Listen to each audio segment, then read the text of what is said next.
Hello বন্ধুরা, কেমন আছো জানিও। আজকে আমি তোমাদের সঙ্গে একটা রান্নার ভিডিও শেয়ার করবো। তো আমি যেভাবে ডিমের তরকারি বাড়িতে রান্না করি সেটাই তোমাদেরকে দেখাবো। তো দেখো, আমি পেঁয়াজ রসুন কেটে নিয়েছি, আলু সেদ্ধ করে নিয়েছি, ডিম সেদ্ধ করে নিয়েছি। তো তারপরে দেখো ডিমটা আস্তে আস্তে দিয়ে একটু কড়াইটা গরম করে তার উপরে লবণের ছিটা দিয়ে দিয়ে ডিমটা দিয়েছি। একটু ডিমগুলো কেটে কেটে দিয়েছি আর হলুদ দিয়ে ভেজে নিয়েছি। তারপরে পাটাতে হচ্ছে পেঁয়াজ রসুনটা একটু থেঁতা করে নেবো। তো থেঁতো করে নিয়ে নিচ্ছি। এই যে পেঁয়াজটাও একটু থেঁতো করে নিয়েছি। আর এবার তেলটা গরম করে একটু জিরে ফোড়ন দিয়ে দিলাম, তারপরে তেজপাতা, তারপর দেবো এখন লঙ্কাটা আমরা খুবই কম খাই, তো যে যেরকম খাও সেইভাবেই দেবে। তো তারপরে এখানে পেঁয়াজ আর রসুনটা দিয়ে দিলাম।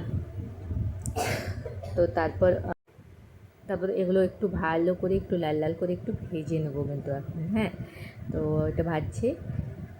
তো আর এদিকে কিন্তু আমি টিভি দেখছিলাম। দেখো একটু লাল লাল হয়ে আসলে তারপরে যে টমেটোটা এটা দিয়ে দেবো। তো তারপরে টমেটোটা আবার একটু মশলা দিয়ে সব ঘেটে ঘুটে নিয়ে নেবো।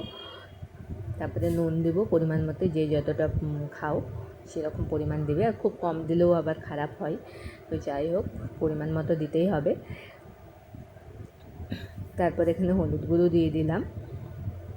তারপর এখানে হলুদটা আরেকটু লাগবে, তো একেবারেই দিয়ে দিলাম। তো ওখানে এটা আরেকটু এখন মশলাটা একটু কষাবো, ঠিক আছে। তো আমি কিন্তু এইভাবেই তরকারিটা রান্না করি। যখন ডিমের তরকারি খেতে ইচ্ছে করতে তখন এইভাবে করে নিই।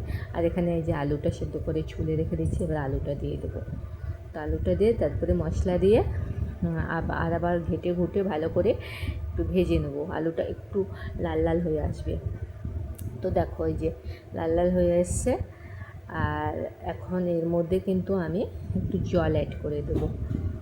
এখানে জল দিয়ে দিলাম, যেহেতু আলুটা সিদ্ধ বেশি টাইম লাগে না করতে, তো তাও জল দিলে পরে ভালো হয়।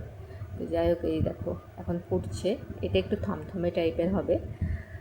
তো এই দেখো থমথমে টাইপের কিন্তু হয়ে এসছে। তারপরে এই থমথমেটাকেও আরেকটু কষিয়ে নেবো ভালো করে, জলটা একদম চুষে নেবো। দিয়ে তারপরে জিরে গুঁড়ো দিয়ে দিলাম আমি। জিরে গুঁড়ো দিয়ে আরেকটু ভালো করে কষাবো। তো এটা কষিয়ে নিচ্ছি। তো তোমরা দেখো কেমন লাগছে। তো তোমরা এইভাবে যদি পারো এইভাবে ট্রাই করো, খুব ভালো হয় খেতে। তো তারপরে এই যে জল এড করে দিলাম ঝোলের জন্য, পরিমাণ মতো, খুব বেশি না, একটু কম করেই দিয়ে দিলাম। তারপরে ঢাকনা দিয়ে দিলাম, ফুটছে। তো তারপরে আমি কিন্তু টেস্ট করে নিয়ে নিই নুনটা ঠিক হয়েছে না হয়েছে, নাহলে আমি আবার পরে নুন অ্যাড করে দিই। তো আমার রান্না কিন্তু কমপ্লিট। তো আজকের মতো ভিডিওটা এই পর্যন্তই। টাটা সবাইকে, সবাই ভালো থেকো, সুস্থ থেকো।